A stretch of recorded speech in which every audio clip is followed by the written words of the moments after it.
Kids కోసం healthy vegetable pasta ఎలా చేయాలో చూసేద్దామా. ఫస్ట్ అయితే వెజిటేబుల్స్ని బాయిల్ చేసుకోవాలి. ఇలా వాటర్లో carrot, matar, tomato, sweet corn and అలాగే వెల్లుల్లిపాయలు వేసుకొని బాయిల్ చేసుకుంటున్నాను.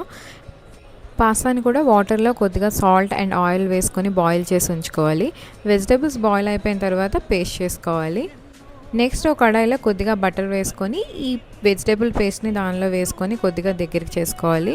అయిన తర్వాత దానిలో కొద్దిగా salt, pepper, oregano, mixed herbal powder వేసుకొని కొద్దిగా దగ్గరికి అయిపోయిన తర్వాత బాయిల్ అయిన పాస్తాను వేసుకోవడమే. అంతే, హెల్దీ వెజిటేబుల్ పాస్తా రెడీ అయిపోయినట్టే. ఇంకొంచెం టేస్ట్ యాడ్ చేయాలి అని అంటే సర్వ్ చేసే ముందు కొద్దిగా చీజ్ వేసుకొని మైక్రోవేవ్లో ఒక 30 సెకండ్స్ పెడితే చాలు. Tasty healthy vegetable pasta ready అయిపోతుంది. కిడ్స్ బాగా ఎంజాయ్ చేస్తారు.